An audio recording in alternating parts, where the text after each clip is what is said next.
So I am going to go ahead and call this meeting to order. And I want to start out today by thanking Commissioner Askew for coming on his birthday and to wish him happy birthday today.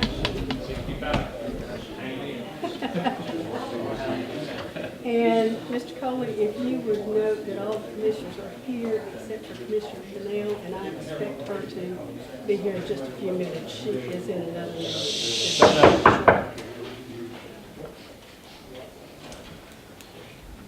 All right, let's start out with our approval of minutes. You have the minutes in your package from January the 17th.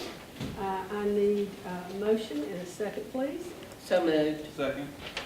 All in favor, say aye. Aye.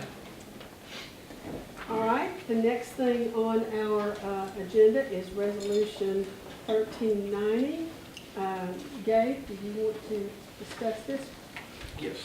Commissioners, at last month's meeting, you heard about some of the proposed changes to our KUB bylaws.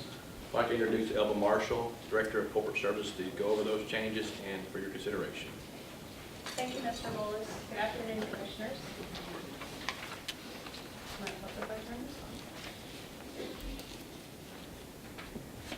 Commissioners, our bylaw states in Section 12 that any amendments to the bylaws must be presented in one meeting and approved in a separate meeting.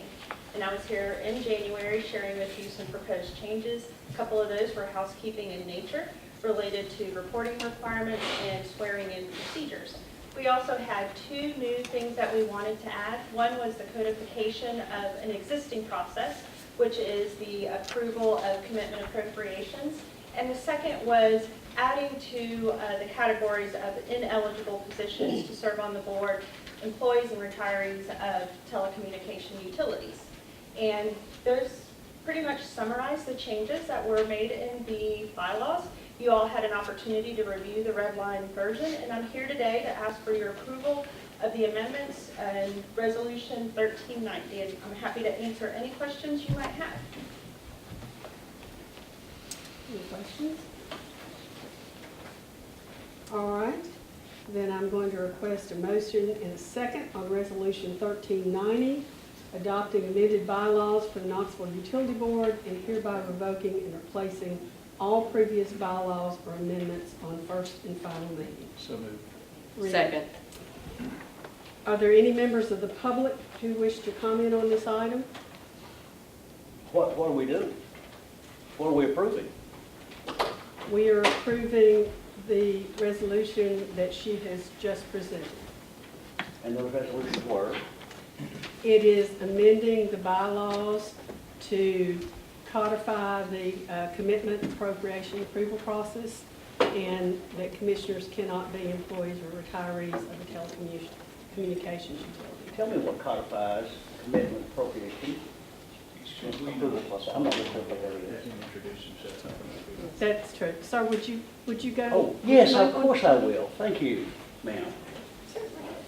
The codification of commitment appropriations basically states that the board approves for us to spend dollars that extend beyond our existing fiscal year. So we may have to sign a contract today for funds that will be spent in the subsequent fiscal year.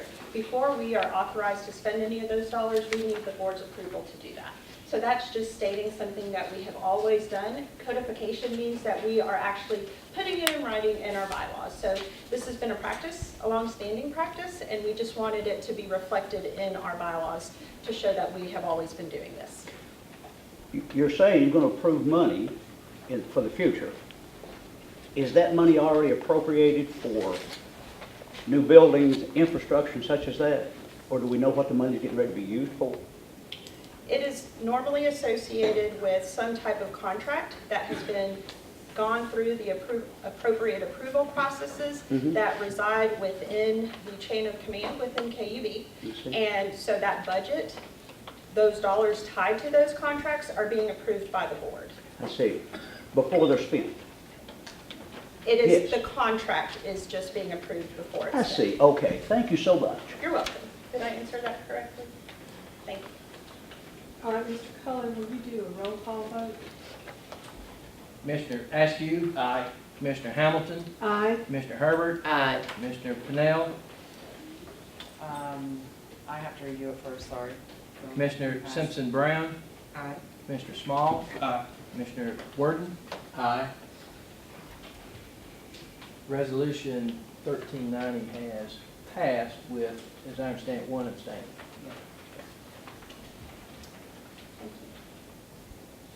Thank you. All right, we will move on to the president's report. Gay? Yes. Commissioners, as you know, maintenance is a key part of our utility systems. We actually maintain and own 280 facilities remotely throughout our enforced service areas. I'd like to introduce Brooke Sinclair, Manager of System Maintenance, to give you a presentation on our maintenance programs. Thank you, Mr. Bolas. So we bring a lot of projects to the board that we spend on our capital side. It could be an improvement or it could be a replacement, and we call that Century 2, but we also have a Century 2 maintenance program as well that I'm going to talk about. And we consider that in what we call our remote sites. There are about 255 of those sites, and they're scattered across our entire service territory. I've listed these here, and we've got about 62 folks spread across two teams within the Station Management Services Department that takes care of this big group of work. And I've shown you here how those folks are split between the two work groups. And if you think about wires, think about substations. If you think about pipes, we're talking about anything gas, water, or wastewater related. They have different skill sets, but they also have some similarities as well. On our wires team, our folks are obviously focused on high as well as low voltage, but they also have some communication requirements. So we talk a lot about SCADA and how our systems communicate between each other, that we maintain a lot of automation, and that gives us the ability to switch in and out of the station so that we don't lose customers, really reduces our customer minutes of interruption, as well as system protection, because in the substation, you're talking about millions and millions of dollars of equipment. So to protect that, we have some controls that are in place that our maintenance staff focuses on. On the pipe side, we have the traditional mechanical pieces, low voltage skills that they'll have in place, but to treat water and wastewater, we also have chemicals that they have to have the knowledge and working base of, as well as SCADA, and that's where we'll see the communication piece. So a lot of skill going into the work that's performed, because to us, maintenance is very strategic. We have a balanced approach in how we look at maintenance. We're really trying to hit a sweet spot. At what point do you maintain to get to replacement? Because we're looking at asset performance over the life of an asset. And when you're talking about home level, you may keep an appliance for 5, 10, 15 years, but we're trying to get longevity of 30, 40, 50 years when we're talking about high dollar replacements, as we see in many of our stations. And the things that we focus on are obviously safety. That's always first and foremost for us. We're looking at not just our employees, but also our customers as well. Avoiding those service interruptions, a key component. Extending the life of the asset, and then certainly ensuring that that asset performs as it's designed to be performed. And then lastly, meeting regulatory requirements. And we do that in a cycle. So if you sort of think about a vehicle, you buy a vehicle, you do inspections on it, you change your oil and look at your gauges, and then you might do some corrective maintenance where you change a battery or an alternator. And then you come back to doing more preventative maintenance. That's pretty similar to what we do on our station, just at a much higher level as we work through our process. So for the next 5 slides, I'm going to talk about our utilities and the treatment plants that we have. And I'll give you an example of each, because I could literally be here for days talking about the thousands on thousands on thousands of preventive maintenance tasks that we perform. But you can see just in scale here, big dollars at a substation, $1 million transformers, a lot of equipment, very dangerous. And so we're going to do those monthly checks, and we're going to look at things like oil leaking to make sure that we don't have that, or it could be looking at gauges. But every 4 years, we're doing a full battery of tests, and those tests are telling us a lot of things. So for instance, we might look at a power factor test. That's going to tell us the integrity of the insulation of the transformer. Just as an example, if a transformer has a bad bushing on the top, that's something we can easily replace. If we don't replace the bushing, then you're talking catastrophic failure. So maintenance is a key aspect to extending the life of these very high dollar assets. If we think about at our gate And regulator stations, a little bit different approach there. We basically do all of our leak surveys on a cycle, and then we go to our stations, and from about April until September, we do that whole cycle all at one time at every single station.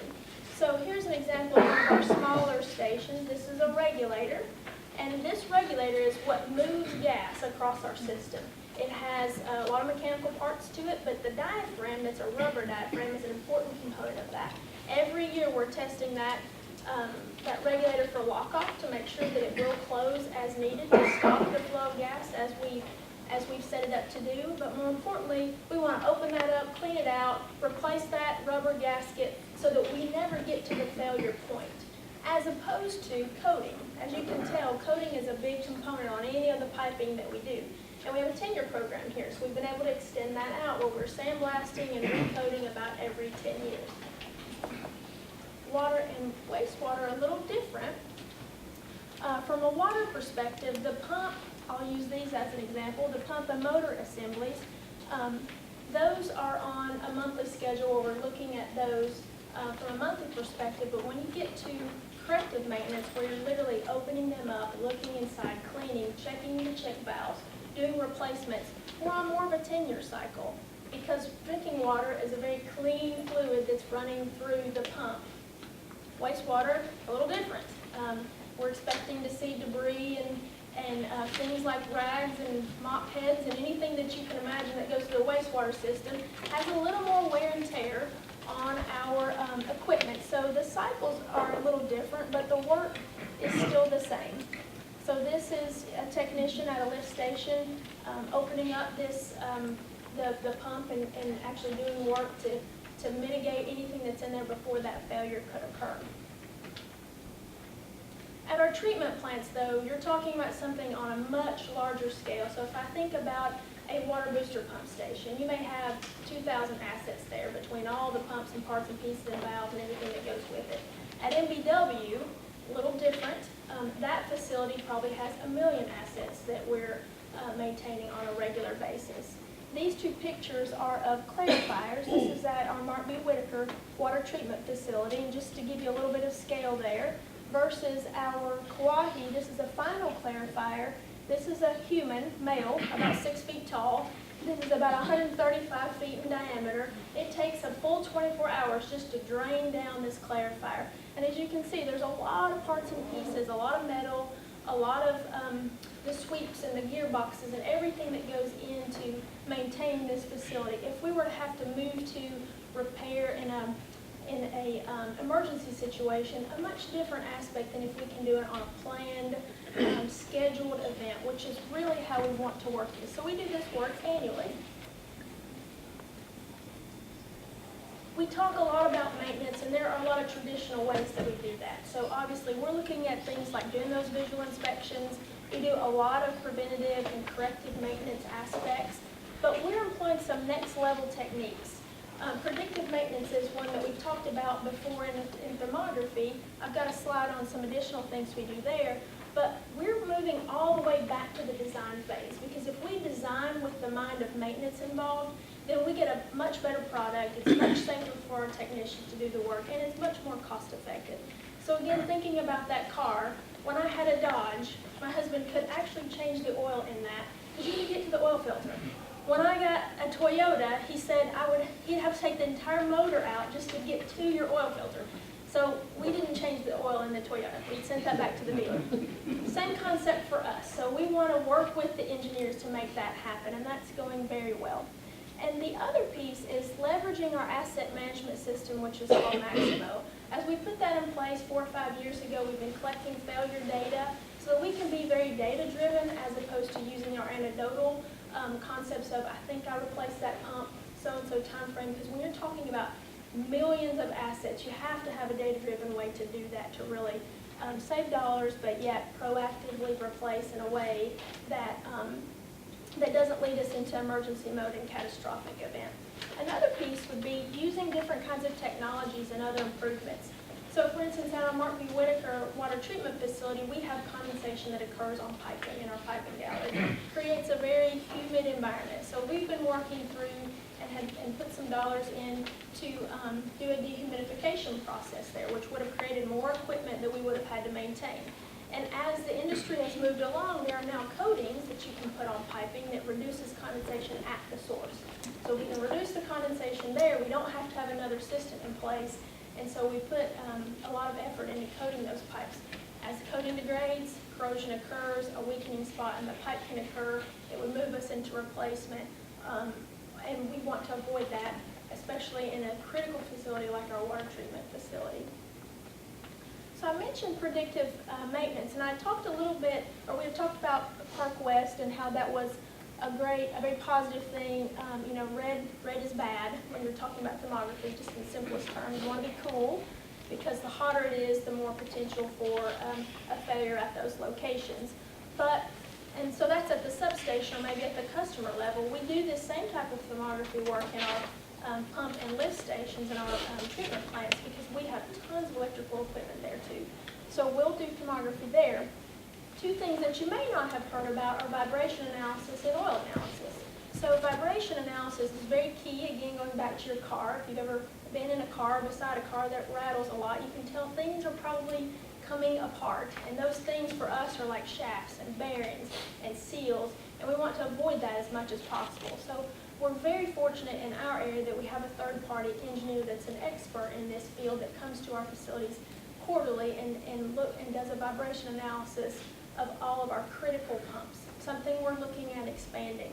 That allows us to track over time, and as we track that over time, we're able to see additional movement, proactive replacements, but not so early that we could have prolonged the life of that pump 4 or 5 more years. If we're looking at a lift station, you're talking the difference of maybe a $5,000 pump. You go to a treatment plant, you're talking $200,000-300,000 for some of our larger pumps. So maintenance is a key aspect of that. Oil analysis, a little different. In our substations, we'll do a full battery of tests on our oil and our transformers. We're looking for things like dissolved gasification. And what that's telling us is if there's combustible gases in the oil, we have arcing going on in the coil. And if the coil has arcing, that will lead to catastrophic failure. So again, another tool that we're using. At our water wastewater facilities, things like pumps and gearboxes and grinders also have oil. We're analyzing those as well on a 1 to 6 month basis, depending upon the equipment in the facility. And what that's telling us are things like if we see water in the oil, we've got a seal that's been compromised. If we see heavy metals, then a bearing is starting to go to fail because you're seeing some flaking. So a lot of tools that we can use that helps us really prolong the life of the asset so that we're not replace. You're probably thinking, what are our costs related to this? You know, it's a huge territory for 62 folks to take care of, and the dollars, when you look at our capital programs, are pretty low, relatively speaking. So what I did for the system maintenance department is I pulled out everything capital related and gave you all the O&M costs, so everything that costs to operate and maintain those 255 facilities. So this has in there things like payroll and equipment and testing. It has oil and oil filters and all the materials that we need to do that, to equate this to the 4 different utilities, as well as the actual utility costs for to run the facilities to make them work. So I just want to end with, you know, we're really working on and focusing on effective maintenance, because effective maintenance is a key component to reliability and performance. We're going to meet the regulatory requirements, and you can see here that our state regulatory agencies, we have had great success in our inspections, whether it's been the Tennessee Department of Environment and Conservation or the Tennessee Public Utility Commission. No findings on many of our last several inspections. We had a 100 score on our water system sanitary survey. Those are baseline for us. We're looking to the next level and what that needs to be. And that's focusing on things like mitigating any unplanned service interruption. And we do that a variety of ways through technology, automation, and maintenance. But our overall goal is extending the life of that asset at the same level of performance so that we are still effective in the work that we're doing. And we're going to use that data that failure data to help us really hone in on our maintenance schedules and programs so that we can continue to balance that cost between maintenance and replacement. So with that, any questions?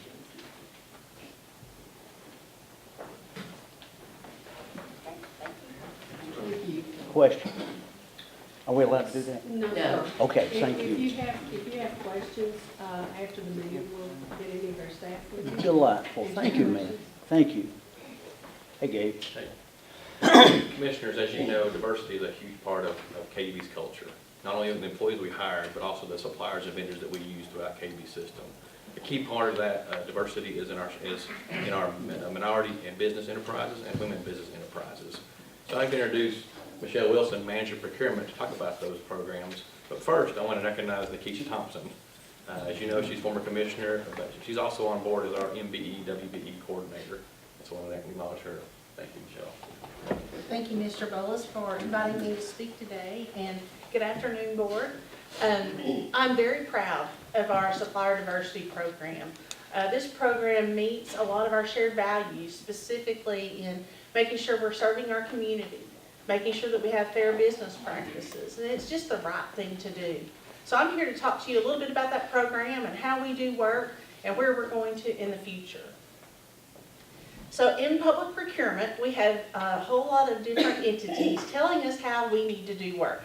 Coming from the accounting realm, I was used to rules. So when I came to procurement, I realized I have not only KUB's rules, I have state law, and I also have federal law that I have to be mindful of.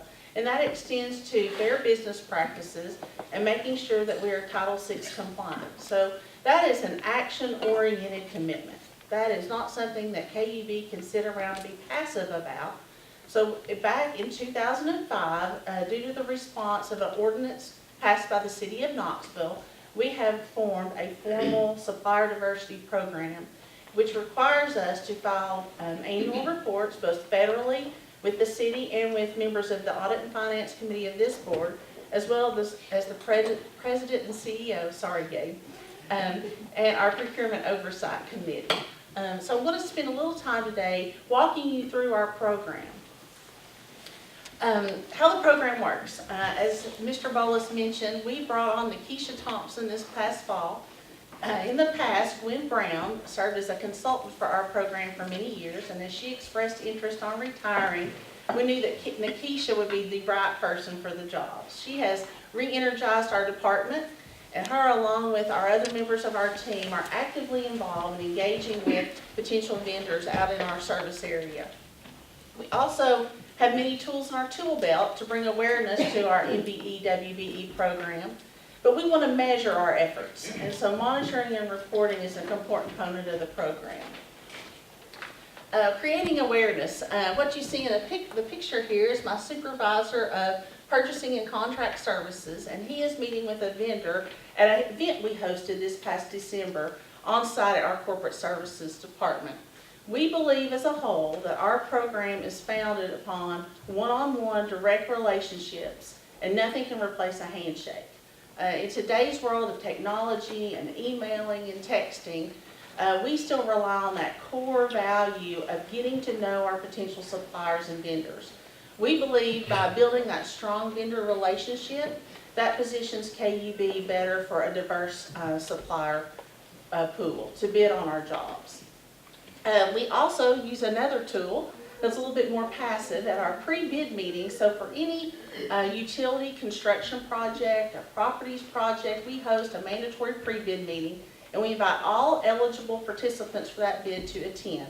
And we go over our Title VI commitment. We also encourage utilization of MBE, WBEs as subcontractors, and each of our purchase orders that go out of my shop in procurement has our Title VI commitment listed on it. For those that we may not be able to reach through traditional outlets, we have launched the KUB Biz Twitter handle. And while our following is modest, we are getting success reaching some small businesses, millennials, and try to reach them in the non-traditional way. To brand our program, this past fall, Nikisha and the communications group came up with our supplier diversity logo. It's in the bottom of all of my slides. And it really makes our program stand out. We do a lot of work with our municipal partners and share information with them, attend their events, and our supplier diversity logo is put out with all of their publications. So once we make contact with somebody, that's where the work really begins. And we need to provide rich content information. We need to provide a straightforward path to our procurement process. And that's really where my buyers and contract specialists take what Nikisha has given them. She spends a lot of time out in our service area being that first conduit for information. She passes it along to my buyers and contract specialists. We bring them into our shop. We bring them into our office and talk about our bid process. We hosted the event in December, which was focused on onboarding, to tell them how you get enrolled in our online bidding portal, BidSync. We exposed them to our contractor pre-qualification program. As part of that program, we have adjusted or enhanced our opportunity for networking by pairing qualified prime contractors with non-qualified secondary or subcontractors. And the purpose of trying to pair them together is we want them to be able to learn, how do you become pre-qualified at KUB? What do I need to do? What's my safety culture? Am I meeting the regulatory standards? Am I submitting all the correct information when I want to go to bid? We've had a lot of success in that arena. Edison Electric does a lot of electrical work for us at the plant, and they've recently become pre-qualified in their own right to do smaller electrical jobs. That just happened in the last 2 weeks, so we are really encouraged by that success story. Another example of how we are creating awareness is we've refreshed our procurement newsletter, and I think each of you got one in your packet. That is the second edition. Our goal in the December edition was to highlight onboarding of suppliers. Our goal is to publish that twice a year, so we will have another edition in the spring. But that really has had a big impact. Nikisha, I don't know if you ever see her, she has a purse full of them, and she hands them out to every vendor that she comes in contact with. Many of our contacts are new to either municipal purchasing or utility space. And with all the requirements that we have around municipal purchasing, sometimes we have a challenge getting our new vendors to understand the process.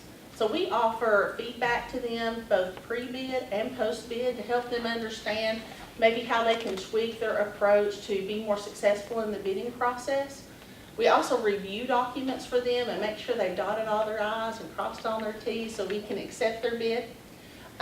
We've had a lot of success with our recent MBE WBE Accurate came in and spoke to one of my buyers and had a very positive result from that so they could participate in a bid. Monitoring reporting. So while we're not installing pipe or putting up wire, we want to have a metric-driven opportunity to gauge our effectiveness of our program. So we do an annual report that is the Equal Opportunity Business Report, which is submitted to federally. We also do an annual report to the City of Knoxville and the Audit and Finance Committee of this board. That information is gathered quarterly, and we monitor it quarterly with the Procurement Oversight Committee to make sure that we're achieving what we want to achieve. And that report contains how many payments were made to MBE-WBEs, the total dollars spent, percentage of dollars, how many people are we seeing at the bid table that represent MBE-WBE. And I get a lot of questions from Procurement Oversight Committee about this program, so I know that many members of senior staff are really in tune to how if we're effective with this program. So to give you a little bit of idea of our effectiveness, over the last 10 years, we spent approximately $177 million with MBE-WBEs. In 2018, we spent $20.6 million, which reflects 10.3% of eligible dollars. So that excludes things like payroll and purchased energy, but it's anything that I'm bidding out through procurement or getting quotes for. We are happy and pleased that over 8 of the last 10 years we have met that 10% goal, but that's not good enough for us. Nikisha and my procurement team are working very hard to improve that number, but success is not always measured by dollars awarded. It's also measured by getting the experience for as a subcontractor to be able to become an eligible prime in the future for KUB and also our other municipal partners. We meet monthly with agencies like the University of Tennessee, City of Knoxville County, the Airport Authority to share information to benefit the MBE, WBE contacts as a whole, not just KUB specific.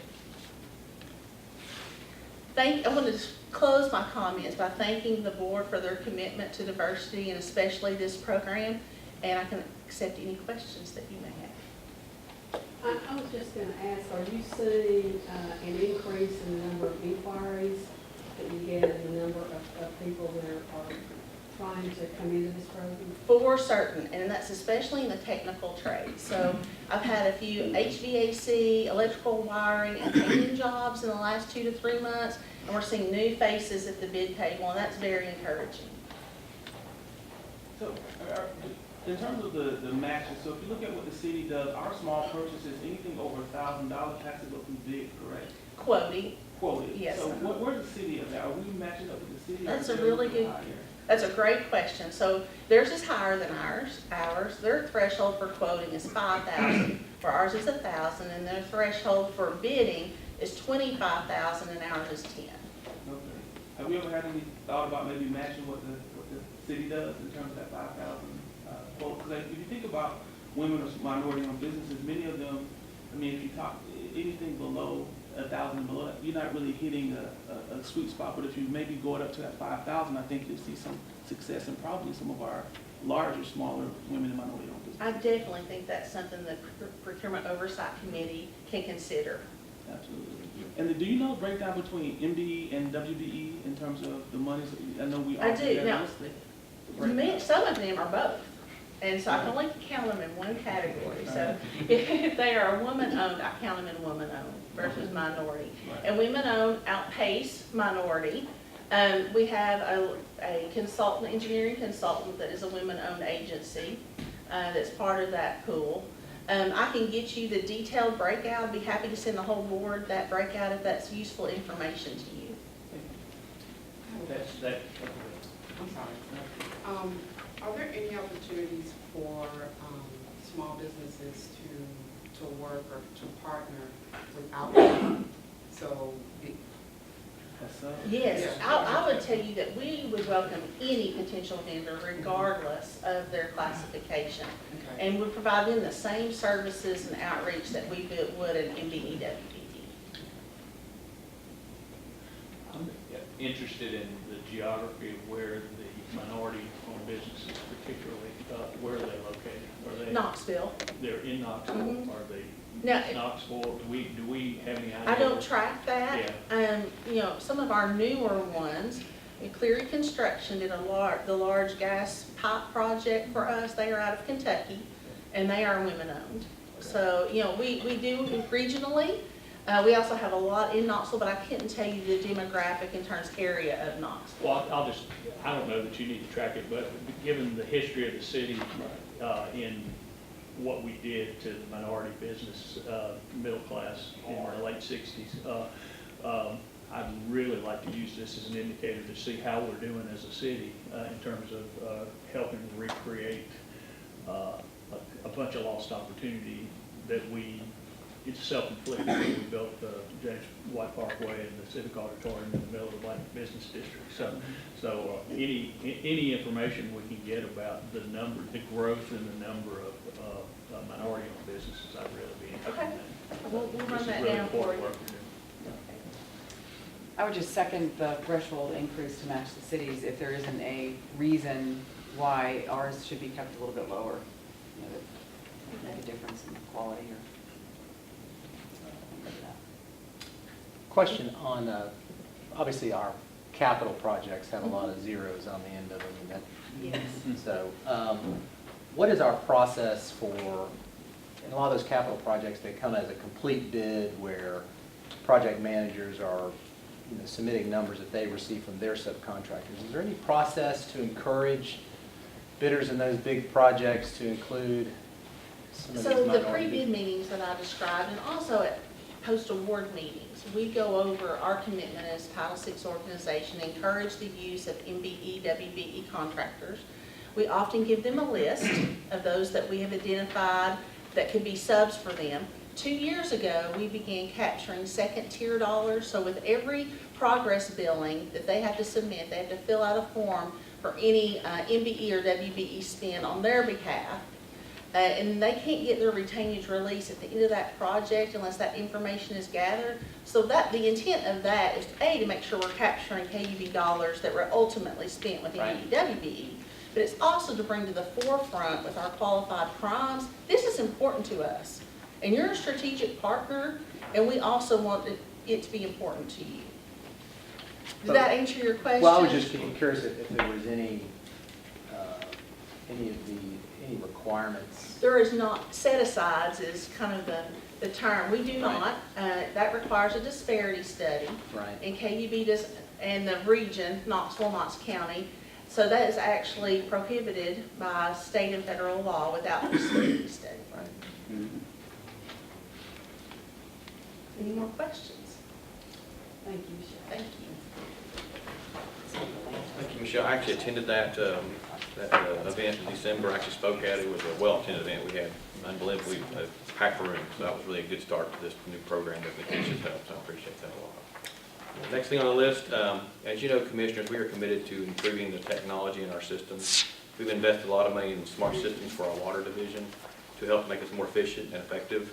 I'd like to introduce Ted Tyree and Drew Keller, a tag team effort today, both engineers in our Water Systems Engineering Department, to give you a presentation on some of that new smart technology and how it's making us more effective. Thank you, Mr. Knowles. Good afternoon, Commissioners. Our presentation today is on water technology, and more specifically, how we leverage data to help us find leaks in the water system. So when we talk about leaks, we generally talk about one of two types. The ones that you see in the top picture are the ones that get most of the attention. They're quite impressive. That would be a sudden main break. It's a large volume of water for a very short period of time, because we typically get them valved down quickly. Those sometimes hit the news, but really, that's not really what drives total volume of leakage losses. That only accounts for about 15% of the total volume of water lost. What really drives it are the small ones in the lower picture. And you may say, Ted, well, there's nothing there. Well, that's because we refer to those as hidden or unreported leaks. They're underground, they haven't shown themselves, and they may not show themselves for years. So that accounts for about the other 85% of our volume of leakage losses.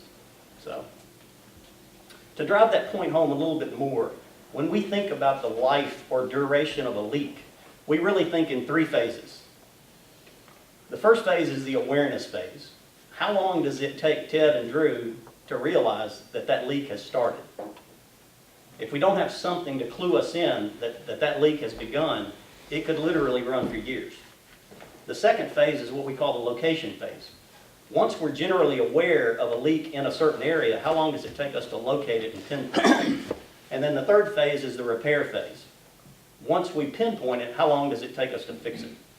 So I think we generally do a good job at location and repair, but the awareness phase is something that really drives the total leakage volume. So you have to have some way to clue you in that that leak has begun. Leakage affects every system. There is no water system that doesn't leak, and it's a big challenge. Historically, the way we and most utilities have addressed that is that every year, 1 to 3 years or so, however often you can afford to do it, you sweep your entire system. And you listen to every pipe acoustically, because leaks make a distinctive sound. Well, we've got 1,440 miles of pipe. So to go through the entire system and do that is very time-consuming, it's very labor-intensive, and it's expensive. So we really begged for a better way to leverage technology so you don't have to sweep the entire system and really focus your resources on the areas that you have data that tells you are leaking. And that technology really consists of two ways for us. One is district metered areas, or DMAs, and I'm going to talk some more about that, and then data analytics. So this is a system map of our water system. The different colors represent the different pressure zones. So a couple of years ago, we went into our water system and we began to carve them up into smaller areas, or DMAs, district metered areas. And you can see on the map, to date, we have 44 unique areas. The way we would split those up is that when we would declare a new boundary, every pipe that we would cross on that boundary line, we have to make a decision. Are we going to close a valve to restrict flow, or are we going to install a meter? Well, we wound up doing a combination of both. And the concept is the closed valves push all the water that enters and leaves an area past a meter. So we're measuring flow and pressure at all water that's going into and out of the meter, or into and out of an area, excuse me. That's why they're referred to district metered areas. To date, we've installed 100 of these. That's 200 sensors, because each location has a flow and a pressure sensor. This is what they look like. On the left is an illustration. There's not much to them, really. Once we decided where we wanted to build a site, we would dig down on the water main, expose the top of it, tap a hole in the top, and we do all this while the main's in service, so we didn't have to put anybody out of service temporarily. We'd make a tap, install or insert it's a French-made electronic mag meter insertion probe, and that's what you see that sticks down to the center of the pipe. This right here is the actual pressure component. It's collecting flow and pressure every 5 minutes. It records that in a data logger that's in the manhole. And then from 1 to 4 times a day, depending on the site, it will send that data by cellular back to KUB at Middlebrook Pike. And then we push that data to the cloud. So you see an actual picture on the right here. That's good. So all total, when we think about a smart water system, what Drew and I really think of are the 260 sensors that we have out there, and they're all over town. I mentioned the second bullet there, the 100 sites containing 2 sensors each, flow and pressure, but we didn't want to ignore the 60 sensors that we've had out there for a couple of decades as part of our SCADA system. Those are at pump stations and storage tanks. They record flow, pressure, tank level. That's 5-minute data as well. That comes back to KUB and we push it to the cloud. And also, we've just completed a pilot of grabbing some of our census AMI data from 1 meter just to prove the concept that we could do that for our large customers and send that to the cloud as well. So all total, we're pushing about 77,000 unique pieces of data every day to the cloud. So what do we do with all that data? Well, a couple of years, not quite 2 years ago, we began using an Israeli software package. It's called KUB. It's from a company by the same name located outside Tel Aviv. We think it's probably the best, if not one of the best, data analytics packages out there in the world. We're telling you what's going on in your water system and doing predictive data analytics based on the data that we're pushing to it. To give you a better sense of how let me back up real quick. I forgot to tell you one thing. I wanted to draw your attention to this area right here. That is called DMA MCN04, or we refer to it commonly as our Lonsdale DMA. It contains about 2,300 connections. We tried to target all of them less than 3,000 connections, so we could actually have the resolution to see what we needed to see. Thank you for letting me back up. So this is a blow-up of that same DMA. And this is how it works. For that particular DMA, we've got 5 sensors on the boundary. So flow is always going in and out of that DMA, and we're measuring that flow that goes in and out. And it's the 5-minute data that I mentioned.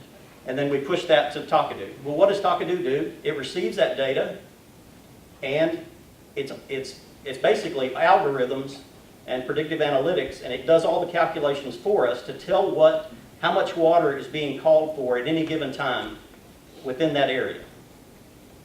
Now, at this point, I'm going to turn it over to Drew and let him drill down a little bit further.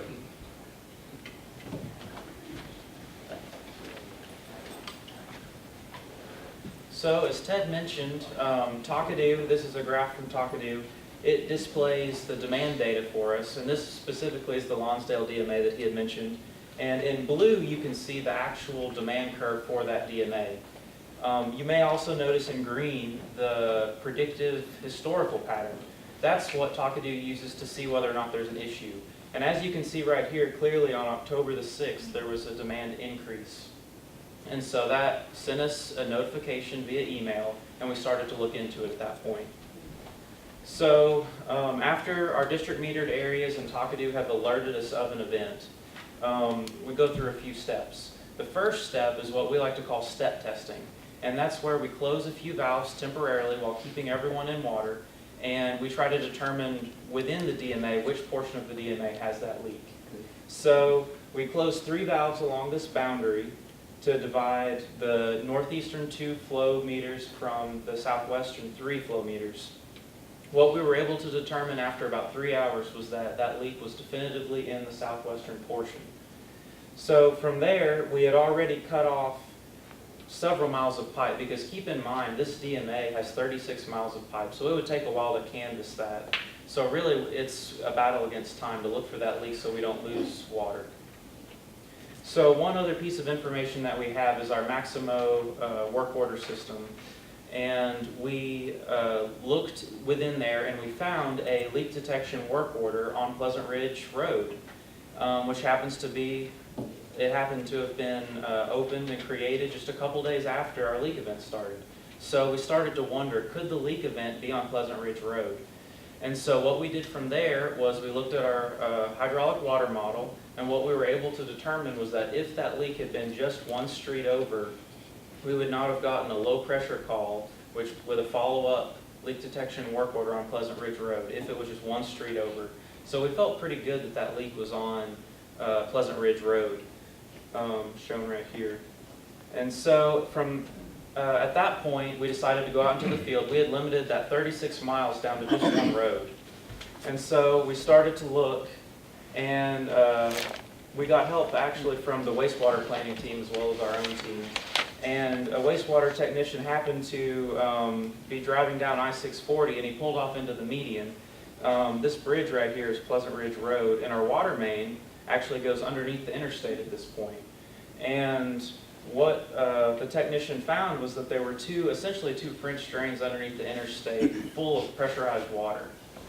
So we immediately isolated valves on either side of the bridge, and as you can see, the demand pattern, again shown in blue, which had been elevated, immediately dropped back down to what it had been before. So that event occurred over the course of 12 days. We were losing 19.2 million gallons over that time period. That's roughly 2/3 of what our water plant puts out every day, just at that one site. So the value of treating and pumping that water is roughly $609 per day, which totaled over those 12 days $7,700. That leak, which Takadu made us aware of, wasn't, even though it was right off the interstate, it wasn't readily visible when you're driving down the interstate. So that leak could have gone on for a long time. Over the course of a year, just that leak, if it hadn't been found, would have cost nearly $250,000. So in summation, we've been using our district metered areas as well as Takadu, our software, to greatly reduce the amount of awareness time that it takes for us to know that there even is a leak in an area when it's not surfacing and customers aren't calling in about it. In addition to that, we're also using other technologies to help us pinpoint where those leaks are, and that's part of our overall strategy to reduce the total number of leaks in our system. Thank you. Are there any questions? So, I don't know if this is a Ted or Drew question, but as we think about, so as we said, we start with awareness, right, of the leak. But I would go one step back and go prevention. So as we think about technology, as we think about new piping, are there things that we could do? Are there technologies that we could use to try to, I know it's never going to be 100% prevention, but to prevent leaks on the front end so that we don't have those issues on the back end? Yes, there are one strategy that we're starting to pilot implementing is called pressure management. We're trying to reduce pressure, which has shown in literature to reduce the burst frequency as well as the overall leakage in an area. And to echo back to what Brooke said about going all the way back to the design phase, Right. as we collect a lot of data. As we make repairs, if we see certain materials, certain installation techniques that we need to change, then it certainly finds its way back into our design standards. So we're doing it differently going forward than we did at that time. So that's just a continual improvement process. Thank you. Thank you. Thank you.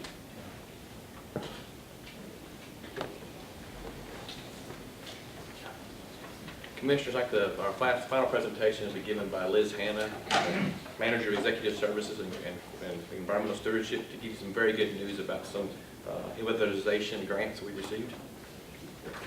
Good afternoon, Commissioners. I have a very brief update for you today to share good news about an additional grant to support the weatherization assistance programs for low-income customers.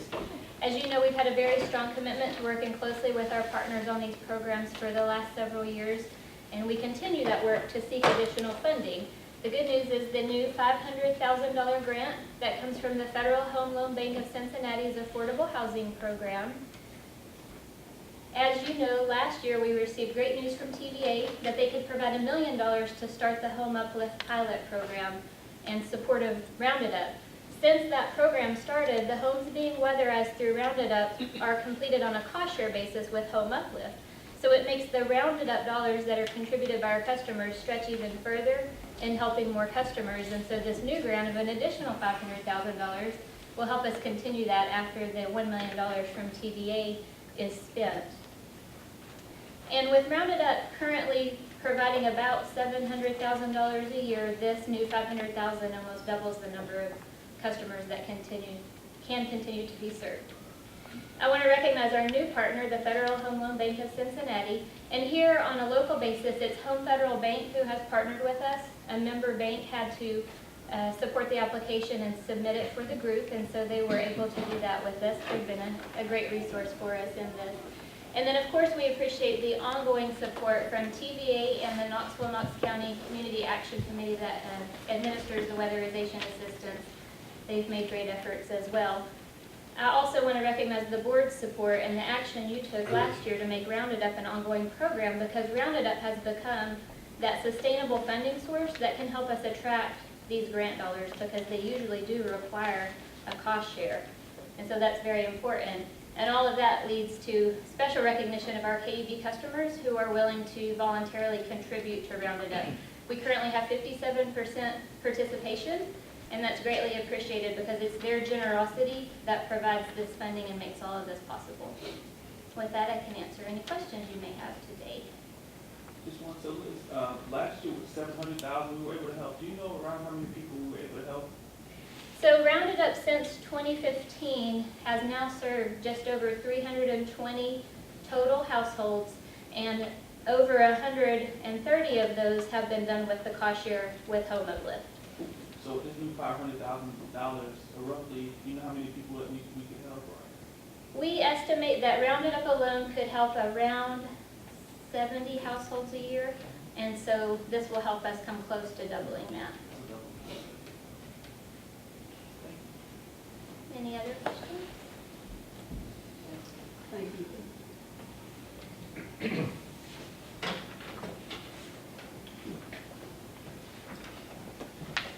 We have a list of members of the public who wish to address the board. Is there anyone here who wants to speak who has not yet signed up on the list?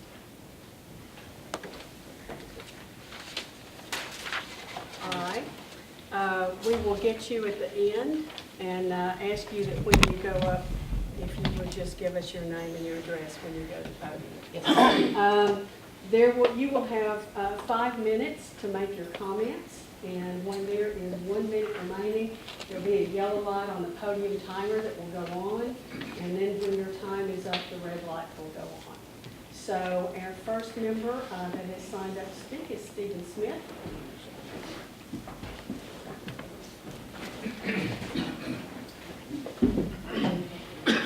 Good morning, my name is Stephen Smith. I'm the Executive Director of the Southern Alliance for Clean Energy. Appreciate the opportunity to speak with you. So we're here again because of the continued commitment that y'all have to continue to increase the fixed fees on customers. The fees have gone up 3 times, on order since roughly 2010. And today we're going to deliver another 1,700, which would take the total to over 2,500 of your customers that have signed a petition asking you to stop raising these fees. These fees are regressive. They're regressive because they primarily hit lower income, seniors, and students, because those tend to use less power. Your staff can periodically find one or two people that do have higher energy use in that category, but across the board, if you look at DOE figures, those people tend to use less power, so higher fixed fees that they have to pay regardless of how much they use is regressive. These fees are lazy because it's easy to get money as a monopoly to just keep raising the fees on people because people don't have choice.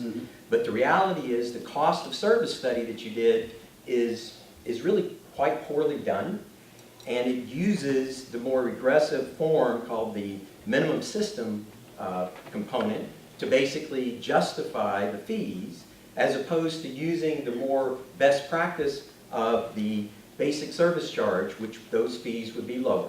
We have no problem with you getting the revenue that you need, but the problem is if you're going to use regressive, lazy rate making in order to get that revenue, you've got a problem with your customers. The other thing is that the fixed fee sends the wrong market signal, because it does not send a signal that actually encourages people to use less power or to explore the ability of doing self-generation. It does the exact opposite because it extends the payback period for those investments. And now, in conspiring with TVA, KUB and others, the Green Power Providers Program was killed last week by the TVA board. The Distributed Solar Solutions Program did not sign a single solar contract up last year, and there is this amorphous promise to do something else. The only solar that TVA is doing now is when their arms are twisted by large customers like Facebook or Google, but the rest of us, and those are dedicated just to those corporations, the rest of us are not being served, and there's no commitment to continue, even though we have a climate crisis, to continue to address these things. Finally, y'all are a monopoly, and you can act like a monopoly by ignoring your customers, by sitting here sort of just writing us off, sending off your people to come and pat us on the head and tell us that we don't know what we're talking about. That's monopoly behavior. You're a public power entity. You should be putting the public back in public power. You have meetings in the middle of the day when it's inconvenient for people to come. We have to sit here for an hour and listen to y'all pat yourselves on the back before we get a chance to speak. You could be having these meetings in the evening. You could be televising these meetings.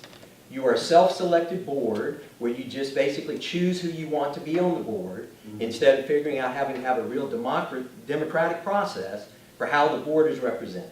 And so those kind of monopoly behaviors are the kind that will ignore 2,500 of your customers who are speaking out and asking you to be responsive. That's the mindset that we're up against here. We're not going away. We know how to organize. We're going to be here. This issue is going to be addressed. Putting the public back in public power. The people that are here to speak to you, you may find fault in what they say. You may have your staff find ways to criticize it or try to find errors. But these people have taken time out of their day. They don't have professional staff driving them around and leading them around by the nose. They're speaking from their heart. We have over 800 stories in those 2,500 people that have signed up that are talking about hardship caused because of your regressive fees. I ask that you change. Listen to your customers. Put the public back in public power. Thank you very much.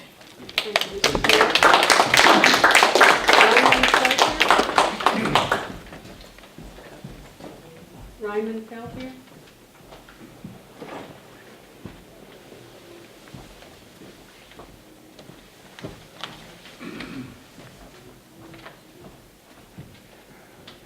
Yes, my name is Raymond Peltier, and I live in Seymour, 388 Hidden Valley Circle. I'm not as passionate as the last gentleman, but I, paid attention to numbers. And one of the things I noticed on the website for KUB was that they say that we pay about 20% over what TVA charges. Well, if you take someone who, for instance, pays $150 a month for their electric bill, By the way, there's two reasons why they might do that. One is their income. Their usage of electricity probably reflects their income. Or the other is that they're very efficient. One of those two reasons. It's the only two I can think of. But anyway, so if you take the fee, which was $19 a month, that comes to just under about 44% of what that customer pays the board essentially, or the KUB essentially, because the rest of the money will go to TVA. So what we're talking about is the more electricity used, the smaller impact that fee has on human beings. I took a look at how much they charge the high-end usage customers, which is about $85 a month.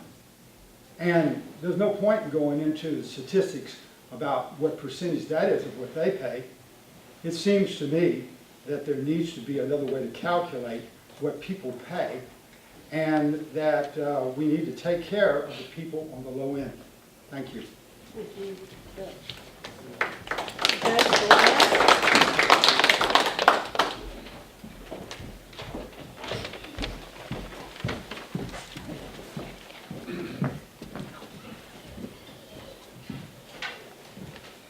Good afternoon, Commissioners. My name is Jake Glass, and I'm a senior sustainability major here at UT. As a full-time student who has to pay for rent, food, textbooks, and school, having to pay $19 just to turn my lights on impacts me greatly. $19 is essentially a 2 days worth of food for me, and having to pay such a high fixed fee makes it even harder for me to simply feed myself. I do all I can to make my utilities bill as cheap as possible, but the raising of fixed fees isn't helping me save money and is discouraging to my efforts. Having to pay more and more money each month makes me feel like I'm digging a hole that I can't get out of. And I'm not the only student struggling with paying fixed fees. Thousands of other students are in the same boat as me. Many are already in debt paying for school, meaning that every penny counts, and having to pay extra money for essentials harms their ability to progress and live successful lives. By raising fixed fees every month, you're not only discouraging energy efficiency, which you have also greatly advocated for in the past, but you're also damaging the success of our future generation. For the sake of our future, please stop increasing fixed fees in our utility bill. And now I'm going to read some stories from students who couldn't attend today's board meeting due to the poor timing of it. I struggle to pay the fixed fees because as a lower income student in a large family, I have to take out student loans and my interest rate is high. So not only do I have to pay a high rate, but I also have to pay an extra 14% times that rate because I have to pay it with loans. That's from Mackin Rivers, junior here at UT. Mine's not nearly as bad as most people's, but the fixed fee puts my bill much higher than it should be. We're pretty conservative, but using lights and stuff, but we still have to pay that extra $20, which is a lot for college students. That's from Levi Street. He's a junior at UT. And I struggle to pay fixed fees as a disabled veteran as well as a college student. I do not make enough money from my disability check to pay for all my living expenses, so I have to take out student loans to pay off all my expenses as well as paying the loan off as well. That's from Earl Gray. He's a U.S. Army veteran as well as a UT student. Thank you all for your time. Bruce Glanville?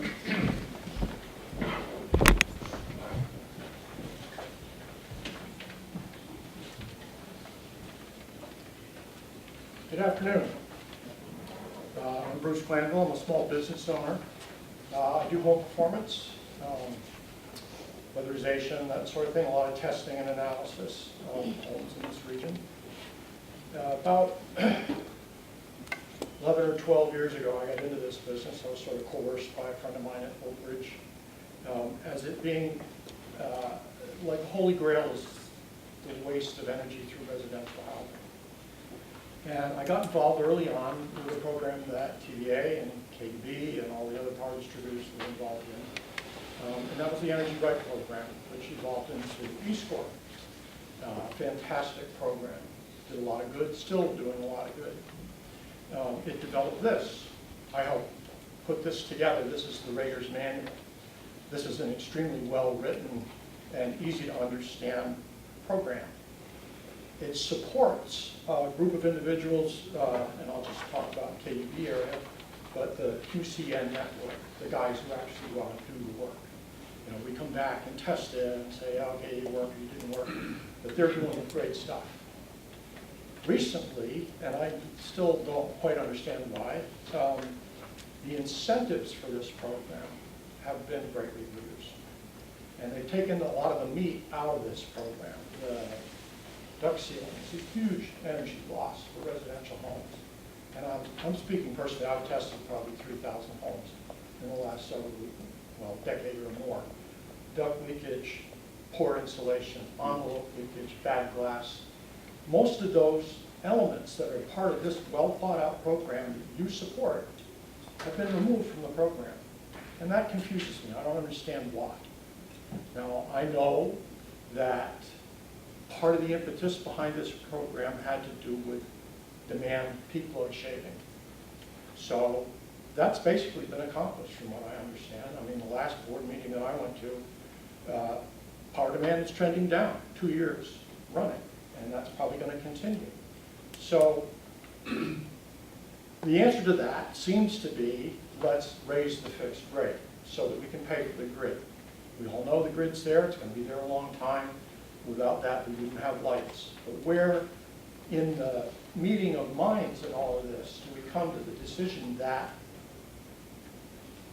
the customer has to pay, but the customer needs some kind of incentive to keep the QCN network and all this hard work that you've put in alive? And I feel like you're pulling the rug out from under this by doing this. So, you know, I have other means to find income. I still test a lot of homes and things like that. A lot of these QCN guys, I think, are getting hurt by this. And, you know, the KUB programs, the Keen program, all of the rounded up stuff, I've worked on a lot of that, testing homes. It's all good stuff. And it's all reducing load, and it's improving lives, it's improving the housing stock, and these are long-term, very durable things that, you know, you change a house, you do a complete retrofit on a house, it's good for 20, 25 years. What a great investment. And you've got a whole community of people behind it who are doing the work. So why disincentivize that program by making these policy decisions? So I appeal to you to look at some other opportunities for that answer. So time of use billing, the more you use, the more you pay. There's plenty of other opportunities that I can see out in the rest of the utility world that are working, that are responding to the need to support the grid, because it's not going to go away tomorrow. It's a huge thing. It's going to be around a long, long time. But we can't diminish its effect on us because it's also extremely inefficient. So distributed power, time of use billing, some sort of scaled payment, instead of jacking up fixed rates, I think would be a much more forward-thinking decision. So thank you very much for your time. Thank you. Chat Hunt. Chat Hunt.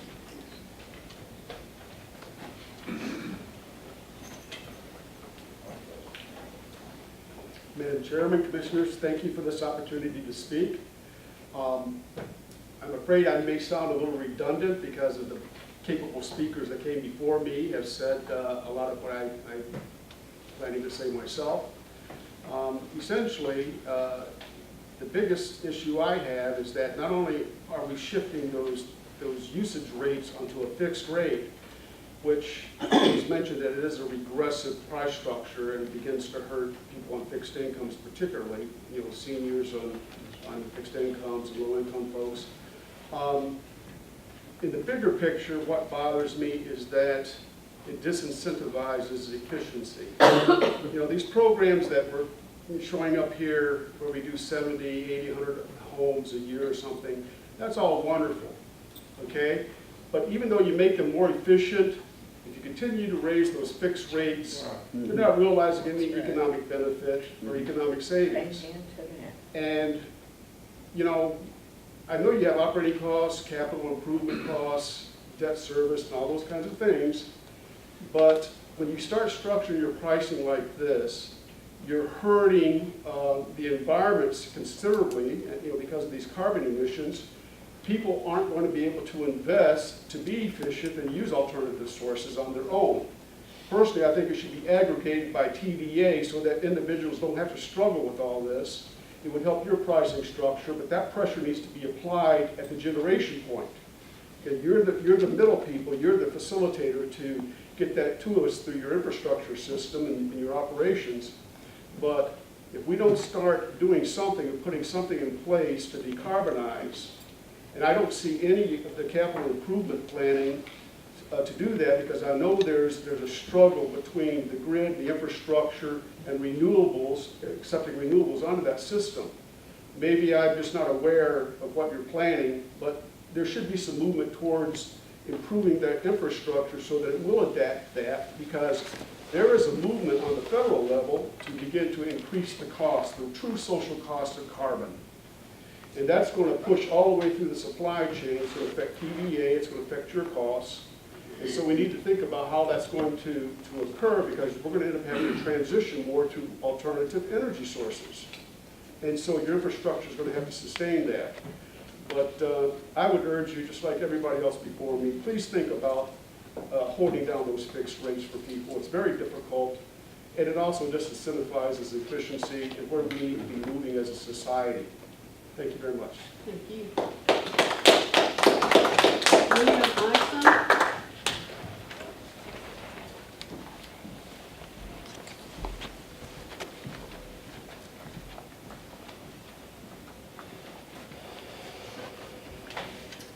Hello, you doing all right? Okay. It's a long meeting. About last year, me and a group of nerds, there's one back there, the red sweater, got together and started to compile some data about people's broadband connectivity issues. I know with all the talk about rate hikes, fixed fees, this is kind of like flicking a cigarette into a campfire. But what we did, we wanted to just at least make sure that what we gathered, just give it to you guys, and whatever you want to do with it, it's fine. Just want to make sure that we do something with this, and part of that is to give it to you. So the first kind of round of things that we did, we produced a heat map from a petition that we circulated that said if not, and this was done with SOCM, Statewide Organizing for Community Empowerment, and SEED, which is the Sustainable and Equitable Agricultural Development Task Force. It says if Knoxville Utility Board offered high-speed internet, broadband, I would subscribe to those services. It says this petition is not associated with the Knoxville Utility Board. It was produced and circulated by Sustainable and Equitable Agricultural Development in partnership with SOCM. By signing this petition, you are not committing to purchasing anything but are showing interest in a public utility option in your internet service providers. What we found out, a lot of people that we talked to only have one option. It's either Comcast or AT&T, and very rarely do those footprints overlap. And so what people told us, and according to the heat map, there are some heat indications on the map outside of the KUB footprint, but the Washburn area, Maynardville, Luttrell area, and South Knoxville were some of the areas where people had connectivity issues, or only one available. So I want to make that, I don't know if I just give this to you guys, or if I just throw it in the trash, or and there's one more thing. We got 2 letters from neighborhood organizations. I guess I jumped the gun. There's 2 letters from neighborhood associations that signed on. One was Lindbergh Forest, and the other one was the Burlington Residents Association. We all have jobs. We can't go around to all these neighborhood organizations and get letters to sign on. But the letter says, and the group that we had in Knoxville was called NoxFi, to try to get more broadband options in Knox County, in the KUB footprint. It says NoxFi is a network of residents, organizations, and business owners in the Knoxville Utilities footprint. working to support reliable, affordable, publicly accountable broadband options. Today, high-speed fiber optic services are modern necessity essentials for economic development, education, public health and safety, business growth, and quality of life, and Netflix. Reliable and affordable access to fiber optic broadband services allows businesses to compete regionally in today's emerging knowledge-based global economy. Municipal electric utilities that offer fiber optic services provide an additional publicly accountable option that fosters market competition, consumer choice, and economic development. And then it's got the name of the neighborhood association. It says, as customers of Knoxville Utility Board, this neighborhood association encourages KUB to conduct a fiber optic broadband services feasibility study to determine the cost, opportunities, obstacles, and options for the provision of fiber optic broadband services within its electric service territory. We understand a lot of people, and I understand like the first point of here, the first point is knowing what we're talking about. And I think a feasibility study, KUB conducting a real feasibility study, is what a lot of people are saying would be a great idea. Just so you know the numbers, and we know the numbers. And just a side note, public utilities and electric cooperatives in Irwin or Unicoi County, Bristol, Johnson City, Morristown, all of Greene County is pursuing it. All of Cobb County is deploying. Appalachian Electric Cooperative in Jefferson County, Granger County, and Hamilton County are working on deployment. We're trying to figure out, get the money. Lenore City is looking at it. So Knoxville. That's your time, sir. Knoxville is.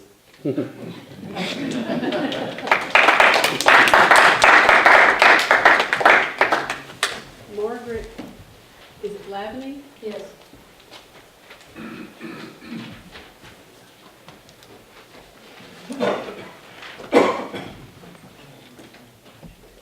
First of all, thank you for letting me speak today. If you're here, I'm sure your eyes are getting glazed over like a fish out of water. It's a little bit redundant. I am a senior citizen on Social Security, and I work part-time. So this is about freezing the fees. I also feel that the fees are prohibitive. I think that perhaps we should think about charging the fees per, I don't know, kilowatt, however, raising them, and that therefore would encourage people to save. I know my own house doesn't go above 67 degrees, and I wear a sweater all the time. So I'm sure that there are many other people here that do the same. I also have some stories here that I'd like to read from some people who couldn't be here today. One, Marion Minton, she's a disabled senior that lives alone. She says, there is no way that I use the amount of services that I'm billed monthly. My house was newly insulated, and a brand new unit with new ductwork was replaced this summer, and my bill was still over $240. I was paying this before everything was placed. Another says she's a low income. She's helping her elderly mother, so she can't work full time. And the monthly fixed fee she feels is ridiculous. So many say basically the same things, and you've been hearing them the whole time, so I'm not going to take the whole 5 minutes to say. I really think you should consider a change to perhaps the unit cost that people are using, and thereby encourage people who want to save money, turn down their thermostats, although I realize that would be less money coming in also at the same time. And my significant other is a reliability engineer, so I understand everything about the upkeep and the maintenance because I hear it nonstop. So I do understand that it costs to keep a utility running, but I do think that these fixed fees are prohibitive, and perhaps those people who use more should pay more. Right. And I thank you for your time. Cindy French.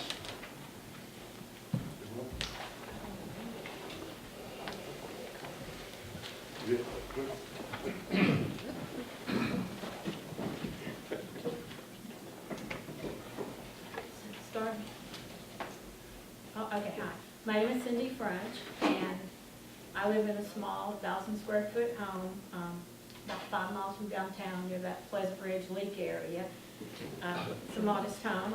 I live alone with 2 cats, who don't seem to mind that the indoor temperature hovers around 62 degrees lately. That's kind of gotten standard. They're okay with it, but I'm chilly and miserable most of the time. The cost of heating my home is simply too high for me to afford. I have a limited income, and yes, I had the energy audit and got, unfortunately, a bummer deal from a CAC contractor through the King program. That's a whole nother story, not topic for today. But except to say that my home is presumably well insulated and airtight, thanks to the energy thing. Okay, so on that note, there is no energy program upgrades that can keep up or compensate for the rapidly, I say exponentially and disproportionately rising rates issued by KUB. The more I save and cut back, the higher my bills get. I conservatively keep within the 2-unit water minimum, which is 1,500 gallons according to my calculations. Takes a little bit of work to do that, but it seems ridiculous to live like a Californian where they have no water, and we have buckets of rain here. I mean, rain barrels. I mean, it doesn't stop right now.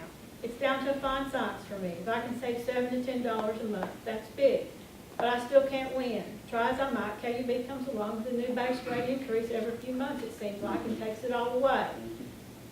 And more. Now, who has to take such extreme measures? The poor, the conscientious, the elderly, retired, fixed income folks, or just someone crazy like me who needs to make ends meet? Fixed income salaries, cost of living raises can't compete with out-of-sight increases in fixed basic service and utility rates. It's on a curve that the average person can't keep up with. And the most frustrating thing is that we don't have much choice. Water and heat, maybe cooling, some we need. We have to have it, kind of like air, food. It's a basic need. I mean, it's not an optional commodity for most people. My last KUB was $207. That's the total bill. That's high for me. I know January is typically one of the highest, but there are no exemptions or assistance for most working or retired people. Don't fit the criteria. And who wants to? I mean, we all want to try to do better for ourselves. But frankly, and I don't like to reveal income, but that's 15% of my monthly income. The fixed fees are about 5% of my income. And my average KUB bill runs about 8 to 10% of my income. That's what I live on. And that's only because I love 85 degrees in the summer and I use floor fans. I'm okay with 85 degrees.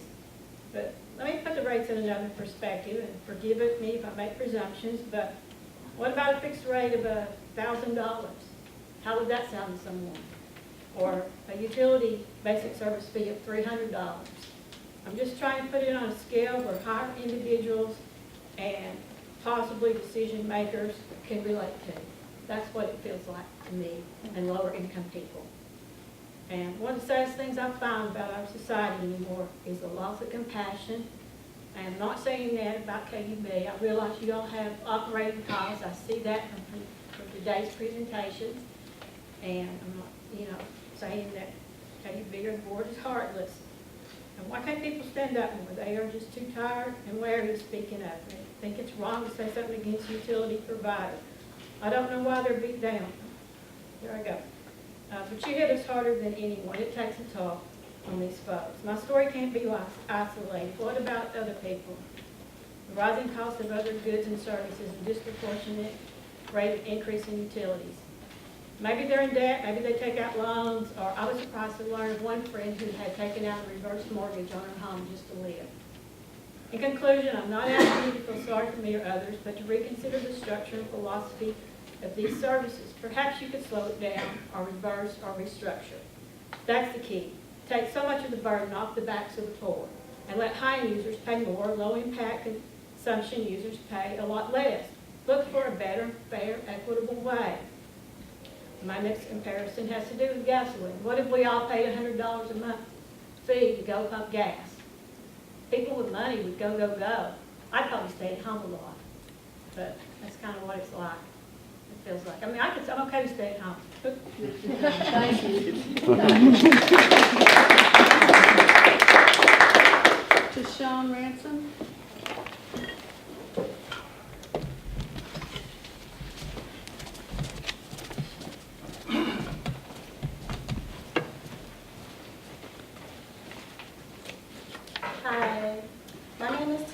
Ransom. I'm a student, a mother, and an activist. I have firsthand experience with being impacted by high utility bills. Presently, I'm confused as to why my bill is as much as my mother's KUB, and she lives in a 3-bedroom house and always has her heat on. While I live in a 2-bedroom apartment, and I have learned from last winter to find alternative ways to heat my home. My normal KUB bill for the summer is about $40, which is okay, but I still don't turn on the AC. The winter bill spikes to up almost 97, and this is even when I refuse to turn on the heat. I bundle my son and I up in layers and house coats to keep warm. I also use natural lighting during the day, which means I don't turn on the lights until the sun sets. When the snow came, I turned on my heat for about an hour, and my bill was up to $200. As I have stated, I'm very conservative, so this leads me to believe that KUB doesn't account for customers like me who try to conserve as much energy as possible. We also supposedly receive new meters to help lower our bills, but I don't see any positive changes, especially with the fixed fees you have added in. I live in income-based housing, so I receive a monthly utility stipend of $55. I presently am unemployed. I was doing hair from home, but I discontinued doing this because I ended up using the majority of that income toward my bill due to wanting my clients to have a warm, comfortable environment. At one point, I was receiving around $145 in financial assistance. So let's say I have $200 of income for the month. If I choose not to conserve and turn my heat on, I'll be paying all that income to KUB. Right now, I am a single parent, and I'm not looking for sympathy, but the fact is this. You are oppressing single-parent homes along with other low and middle income families. Even my mother, who works a full-time job at CAT, complains about her utility bill.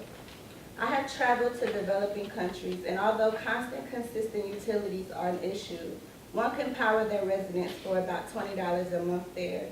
My traveling has made me to realize how the government and corporations such as yourself monopolize resources like energy and water and use it to oppress the poor and middle-class members of society. I say this to conclude. KUB, stop your oppression of low and middle-class residents across East Tennessee.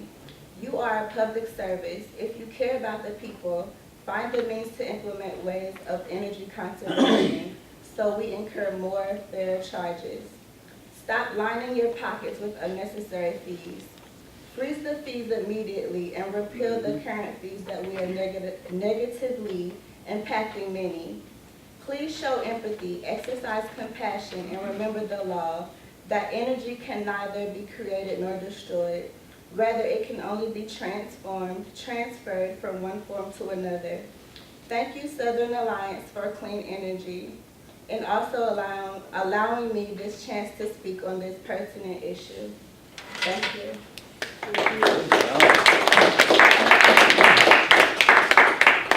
Mr. Kent Manal?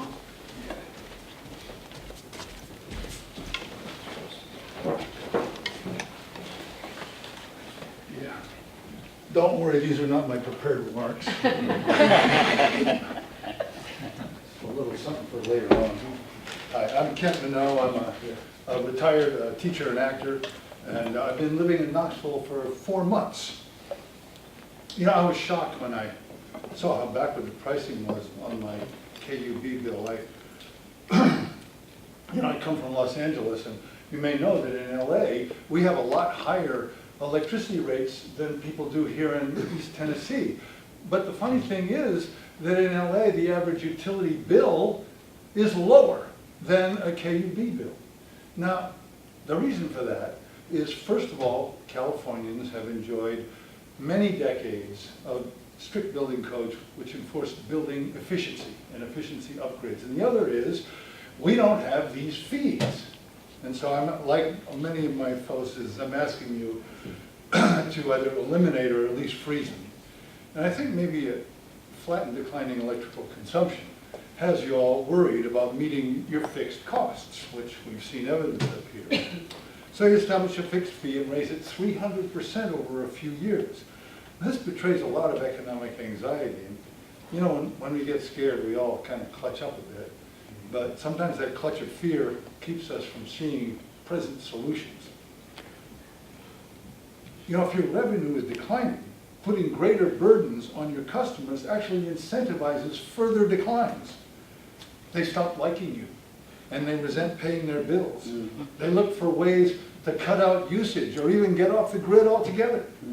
When you respond by raising fixed fees, you create an economic injustice by disproportionately burdening those least able to pay.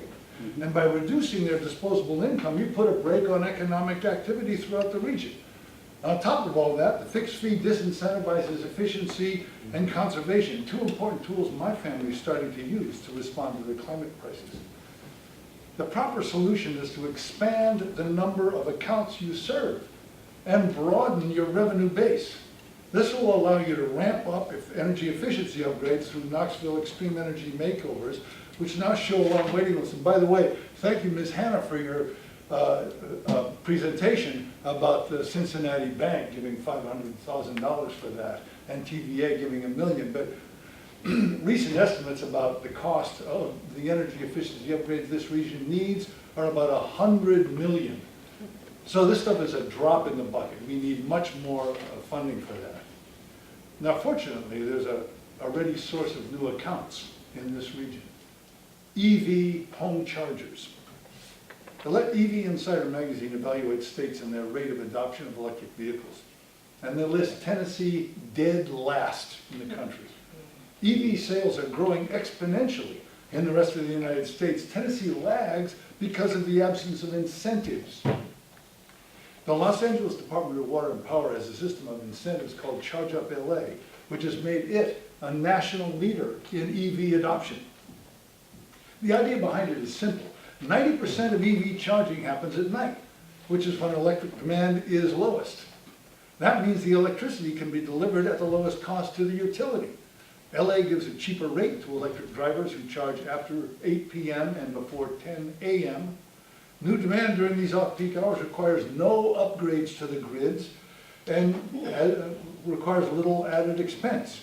Even with the lower rate, the utility adds to its bottom line. The charging time is monitored by a time of use meter or a smart charger. LADWP offers a rebate for either. It's a win for everyone because upscaling EV adoption actually puts a downward pressure on residential rates. Let's get KUB in Eastern Tennessee into the 21st century, freeze those fees and incentivize electric motoring in your service area. I'd be happy to help help you communicate with commissioners and engineering staff in LA because I know several of them. And I've also by email sent you an article from Forbes magazine about how EV adoption benefits the utility. Thanks for your time. Thank you.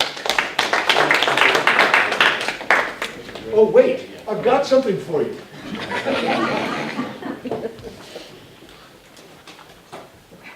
That little red light made me nervous. There we go. Thank you. Thank you, sir.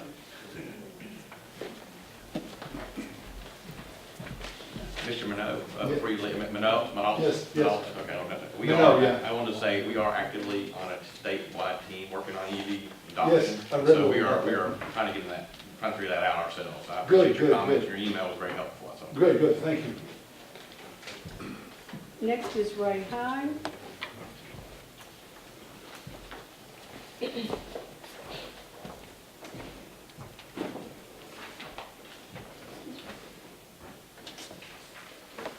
Tiffany Martin is a true shining star at KUB. She has been so kind to me and understanding to these people. Tyranny. Tyranny is a word you don't hear much anymore. But tyranny is just when the people that you elect to represent you don't represent you. Now this board is not elected by the people as such. However, it is elected by City Council. City Council approves. Now, who voted in City Council? The people. So, in a roundabout way, they are voted in by the people. Do they represent the people? I think not. Am I accusing them of tyranny? Heavens no, I'd never do that. I would never say, because they don't represent the people, that they're guilty of tyranny.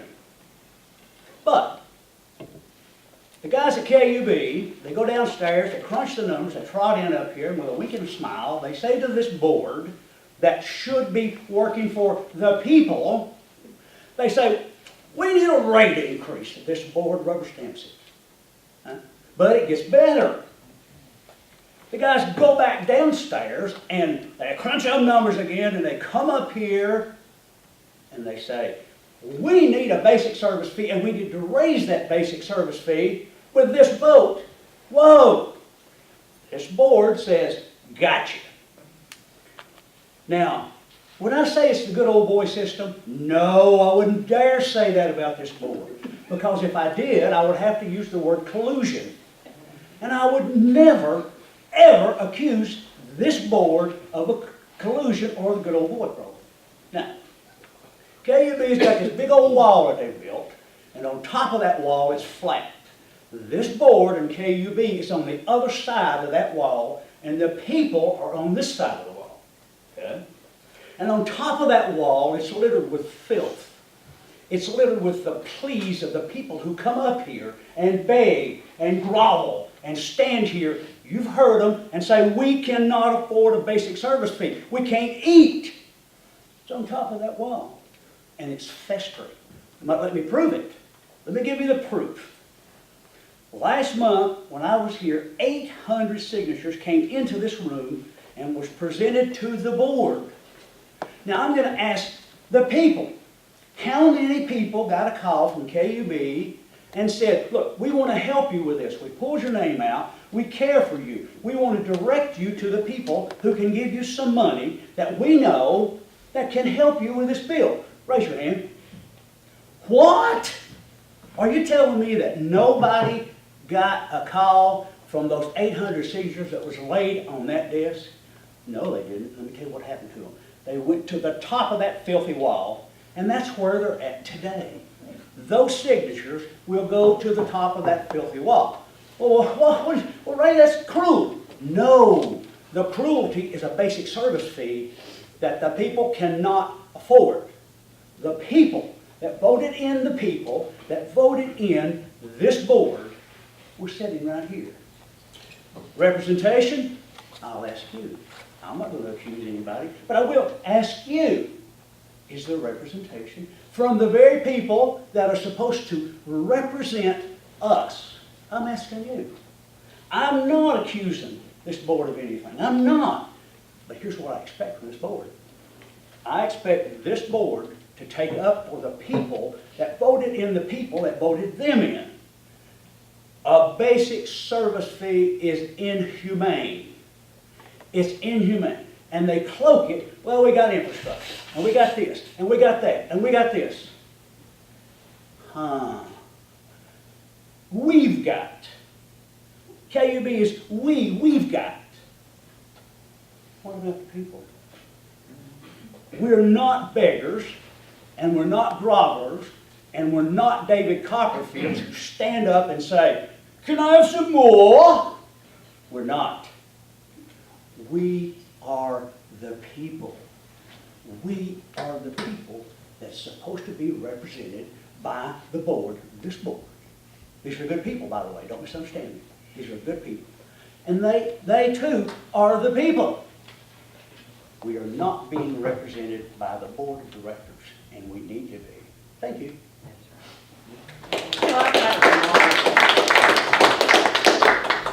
I appreciate hearing from all of you all about your issues, but I don't appreciate our time being used for a theatric performance.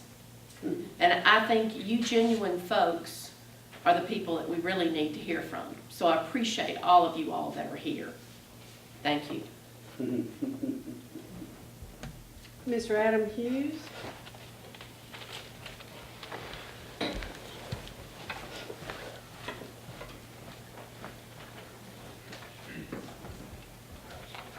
Thank you so much for the opportunity to address the board. My name is Adam Hughes. I'm a member of Statewide Organizing for Community Empowerment, or SOCM. I know the last time I spoke to the board, I talked about the urgent need for weatherization in Knoxville, stronger weatherization programs. Thank you so much for hearing that call. I was glad to hear that you're taking steps. I also want to elevate the call from so many of our members and allies talking about the problems that increased fixed fees are bringing to them. Primarily, however, I want to talk about the process we went through collecting signatures to put in front, calling for a new feasibility study into a public broadband option here in Knoxville. The impetus for undergoing this effort was the fact that I and so many others have heard from our members who have been struggling with broadband access, in large part because, well, we have a number of options on paper in Knoxville. Effectively, a lot of our neighborhoods have effective monopolies of only one provider, and they can raise rates with impunity. Through this process of collecting signatures, tabling, talking to neighborhood associations, going to community meetings, I would almost never hear an opposing voice to the idea of a public broadband option. This cut across political and demographic lines. Everyone was hoping for an opportunity to have a public broadband, and though I know that I think our ability to keep going and talking to people was a little limited, I think if we continue to talk to people, you'd find almost no dissenting voices.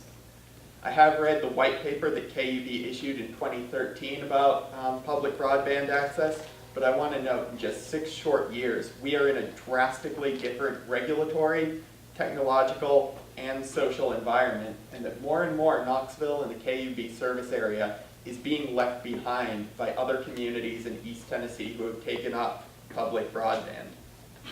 I understand that the fundraising and cost issues around providing fiber are still significant, but the money for tech right now, from private grants, public grants, all sorts of creative sources, is ample. In addition, the white paper didn't consider the identified savings that school systems, libraries, and other municipal institutions can find when they are inured from future price increases by private providers.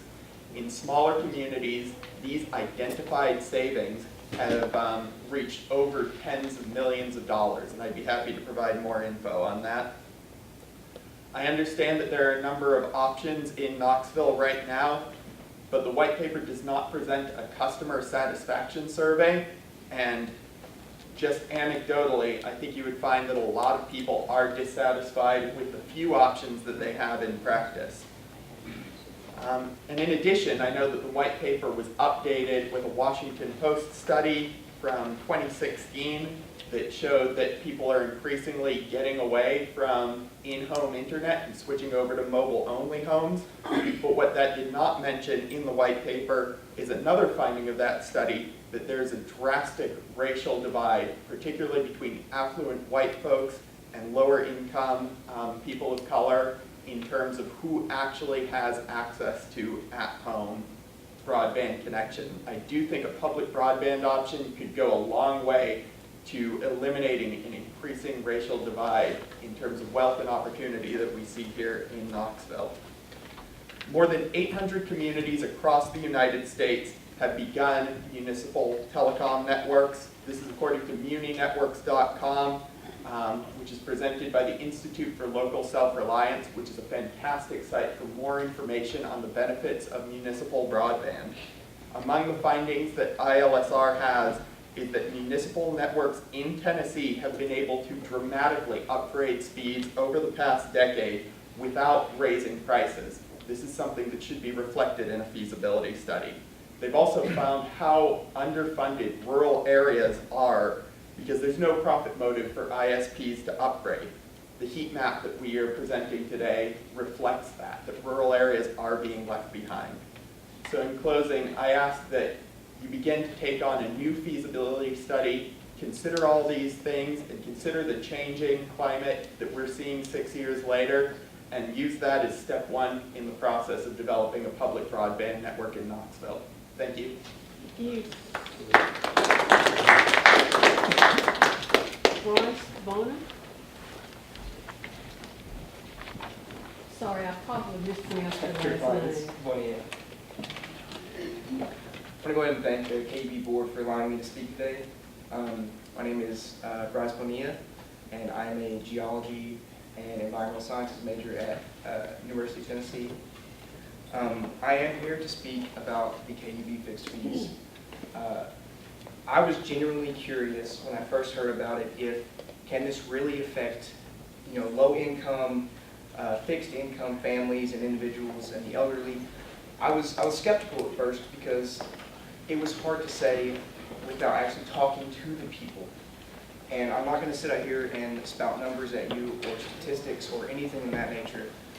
It's just, I want you to know that this does affect the people, and every single dollar matters to each and every individual. I'm going to read some of these stories out to you all, and I hope you can just understand and see it from their perspective of how this affects them. Claude Grubb, and apologies if I mess these names up. The fees and prices are ridiculous for people on a fixed income or budget, and the KUB is the only service for many. Alicia Tapp. I cannot afford for everyone to increase their fees every year when I live on a fixed income. My income does not increase every year, and I actually live on less and less because of businesses like you and forget people like us. Patricia Atkinson. My income stays the same. When you're on a fixed income, it's hard to stretch your dollars. Brenda Smith. My spouse is laid off. One income family is getting to the point where I won't be able to pay the bill with these outrageous basic charges. On a fixed income, it really makes it difficult. I don't care what to pay for what I use, but this is highway robbery. Connie Jackson. Do all I can to reduce my energy usage just for you to increase the base fees. I'm on a fixed income. Teresa Wilhite. 2 words. Fixed income. Retired, and we should only pay for what we use. Bonnie Armstrong. My KUB bill has continued to go up. It is now about $60 more than it was 6 years ago. I am on Social Security, and I cannot afford these high rates. Janice Ryhoff. Because I go to school and work in fast food, not getting many hours, and I can barely afford to get by, so this is unfair to me. I have no control over this charge. It's just left up to KUB management without any feelings to my expenses and living on a fixed income. Robert Brashear. I am on a fixed income. I also have a lot of medical expenses. It's a monthly struggle to buy my required medications while trying to pay for my very basic utility bill. My basic fee for service is $35. This is a ridiculous amount. Now, I could sit here and read every single one of these stories to you, but I'm not going to do that because I've personally spoken to these people. I have heard their stories of my own free will and volition. I have gone out and talked to every single one of these people, and this is real, and their stories are actually touching, and this is having a significant effect on their lives. And I just want you all to understand that the dollar to you all and the dollar to me is different than the dollar to another person and another person. And these fees significantly affect them. So I want to thank you all for your time and allowing me to speak, and hope you all have a good day. Thank you.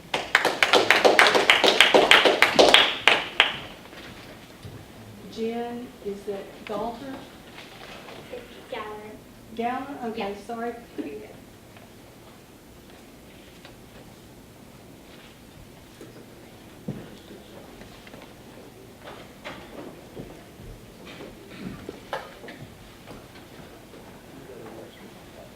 Hi, my name is Jen Galler, and I'm a recent college graduate.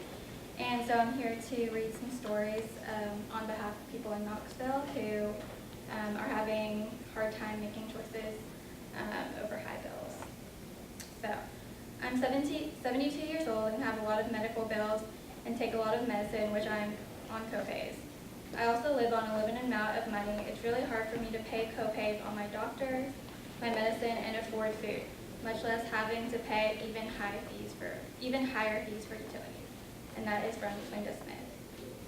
It's already hard enough to get necessities without minimum wages because it's so low. Shouldn't cost us more to keep our families warm. And that's from Nikki Johnson. Living in the dark, either freezing in the winter or burning up in the summer and still stuck with a high utility bill. And that's James Holder. There are people having to borrow money to keep their lights on, and prices keep going up. And that's Timothy Yates. Tired of having heat on 62 and not being able to pay the bill. Cassandra Winberg. So there are hundreds more of these stories that I could read off, but I'm really just asking for y'all to freeze the fees so people like this won't have to make the hard decisions between food, medicine, doctors, and paying their KUB bills. Thank you. Thank you. Leslie Garrett.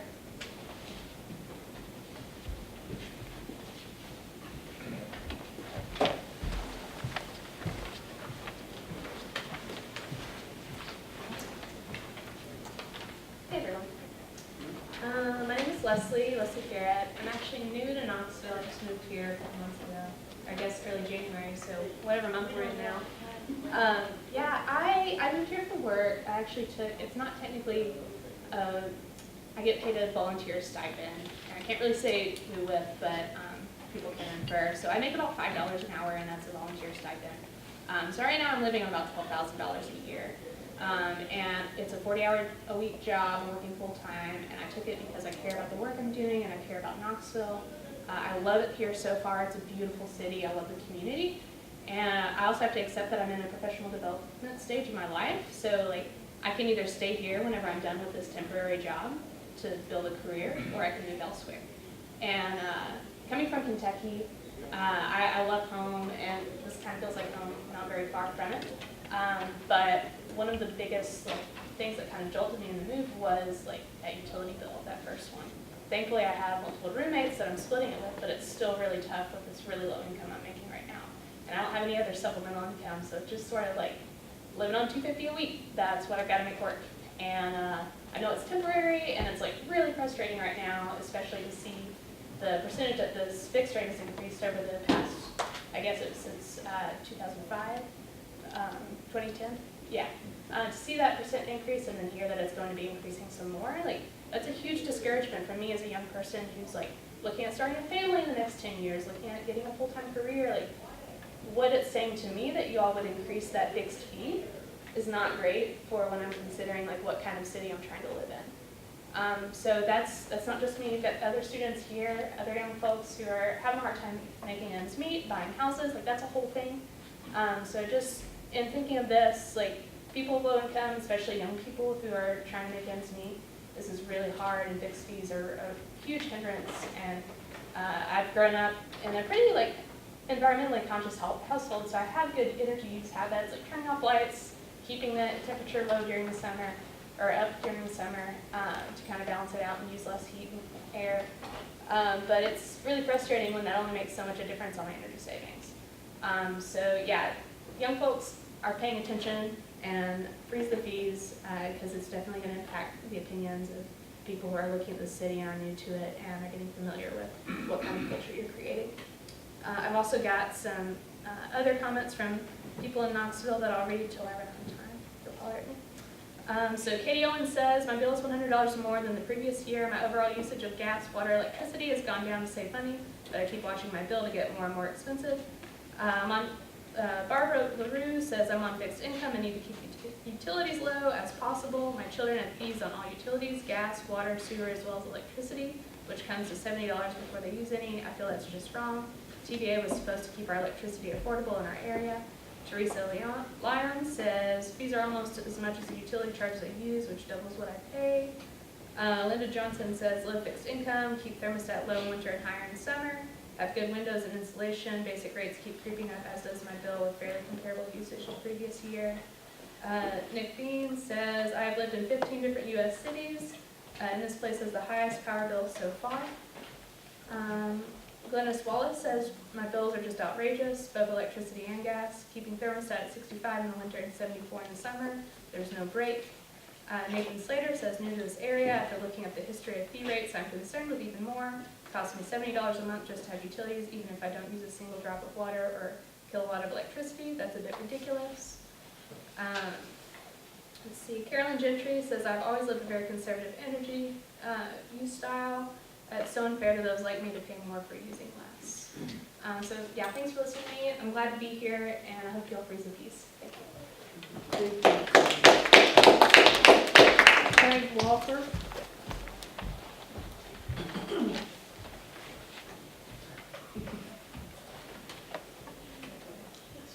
Craig Walker here. All right. Laura Humphrey.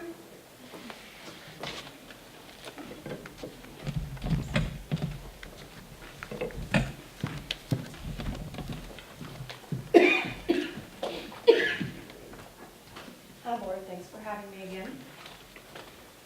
I wanted to start today to thank Kathy and Sarah for meeting with us at SACE and taking the time to speak with us directly about our concerns with the fixed fees and the groups that are impacted. So thank you so much for taking that time. I also wanted to start today maybe with a couple of quotes. And so the first one actually is Bill Johnson, former CEO now from TVA. And he said, if you're a high energy user, if you live in an inefficient house, you're going to save money in this rate design.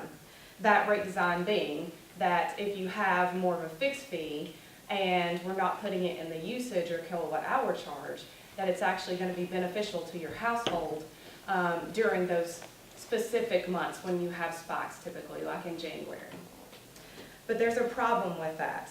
There's an assumption there that high energy burdens are the result of high energy usage, and that's actually not the case. Households experiencing high energy burden actually use less energy. Why is that? I have a really good answer, and I think you can relate back to some of the comments that have been made here today. One is your customers are really, really smart. So here's the truth, is that people are smart about their energy usage when it's going to impact their households. They're going to pay attention. You tell people to set your thermostat around 67 or 68. Well, I actually let Sarah know that there is evidence from the stories that we have. People are doing much more than that. They're going to 62. They want to really keep it low. They're figuring out, hey, I cannot use the lights during the day, and it's going to save me $1 or $2. $1 or $2 matters, and I just want to reiterate that. So I'm going to move on to another quote. This one's actually from Mark Buchamp, and he says, utility rates should only be based on a utility's own costs, and it's irresponsible for utilities to base their rates on other utilities. Well, we've seen a lot of comparisons where KUB compares themselves to the 154 other utilities in the TVA service territory. Here's the thing about that, is that here in Knoxville, we have about 250 people per square mile. That means less lines, that means less costs, right? But some of those other rural utilities have 12 customers per square mile. So of course, ideally, in those co-op areas and more rural utilities are gonna have a little bit higher fixed fee. Now, the other issue here that we have with the fixed fee is there's two ways, solid ways to determine a fixed fee. There's a couple of methods. The first is the basic customer method, which Steve mentioned, and the other is the minimum system method. The thing about the basic customer method that needs to be known is that customers only pay for the costs that can be directly traced back to those customers. So the line to their house, the meter that's on their house, and the billing costs. We understand that those administration fees happen. However, with the minimum system method, it tends to prefer, business and industry over residential customers. Unfortunately, the minimum system method is the method that was chosen by KUB and UFS, by the way, who Mark Beauchamp is the CEO of, to do their system analysis in their cost of service study. Now, if you look at the two differences in what you would have as a basic customer charge by comparing these two methods, if you look at the basic customer method, it would be $5.47.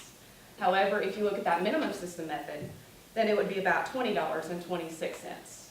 So that's the reason that we're asking that you freeze the fees where they're at today. Because with that cost of service study that you did, it was done in 2017, post-Century 2 upgrades to the electric system. And Mike Boleyn, he admitted, hey, this was a check to see where we're at. Well, guess what? You're there. You're at that basic customer charge of $20.50 coming into this next already approved rate increase that will happen in October. So with that being said, I want to read a couple of stories here just from the people here in Knoxville, what they've said about usage, because I know there's concern, if we put something in the kilowatt hour charge, that it's really gonna hurt families more. Well, no, because you're really working hard on energy efficiency programs, right? And an additional $500,000 is great. So here's some comments, because like I said, people are smart. They can manage this. I'm sorry, Ms. Humphries, that's all your Okay, time. thank you. Thank you. Is there someone else in the audience? All right. If you would go to the podium and just give us your name and address, please. And address, okay.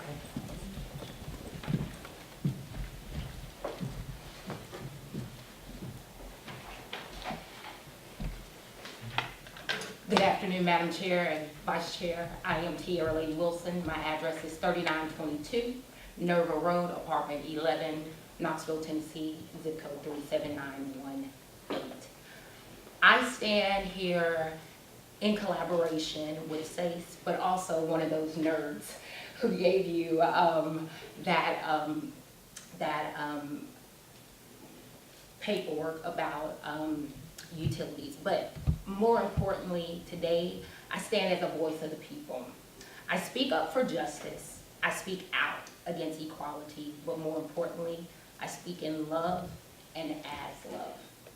And it is my duty to stand here because I have the opportunity, because I don't work anymore, to be able to tell my story to you. And so many people cannot come here at noon to tell their stories. So I am here to be a voice of those who cannot be here to tell their stories as single income households and single parent households. Today I want to tell you about Diamond. She's a single parent, and she says that it's kind of hard to live when my KUB goes up, and it's hard to keep on your lights when you got a $600 or $700 KUB bill, and I have to buy groceries to pay for daycare fees, and then I've got all of this stuff, but then I still have to pay KUB. Jasmine, she's a single mom working 2 jobs with no help from the government. They tell me I make too much money for food stamps, but I pay more than my rent for food each month in the winter. I come home late, so I can't just keep my heat off, or it would be cold to bring my daughter in. I've kept my heat on 68 and not moved it for the last couple of months, and it's been $80, but this month it was $292.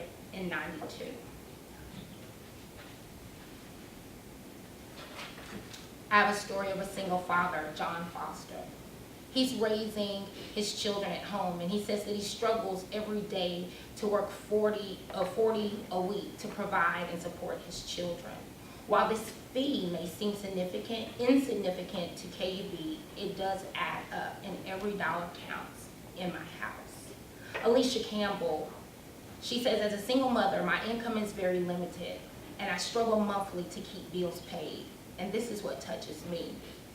How can a bill make someone sad? This is what she says: it is sad that I have to worry about how I am going to pay my utility bill that is high, just so that just so a company cannot be hurting for money, can't take more from my kids and me just from their own profit. Miss Teresa is a widow with a modest income, but she says the elaborate utility bills are making it harder and harder for her to make ends meet. We have another single father, John Davison, who has 2 kids and he works full time. But he says every little bit counts when we're barely getting by. Miss Brenda, who is 61 and she is single, she says that I live paycheck to paycheck and just can't pay my bills. And then we have a disabled individual, Miss Irish, who has 2 children. She says it takes all of my money to pay the bills, and KUB bills is outrageous. KUB needs to quit bleeding people dry. Miss Tabitha, she says, I support myself plus my mother, sister, and niece. As bills get higher and money gets less, it is hard to stay afloat and to do all of this on your own, let alone taking care of other people.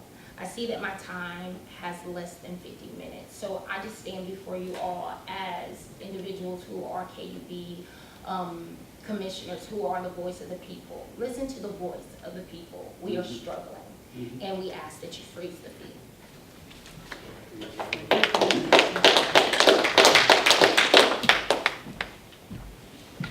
Following the adjournment of this meeting, the board will have a lunch session across the hall that is open for the public to observe. This meeting is now adjourned.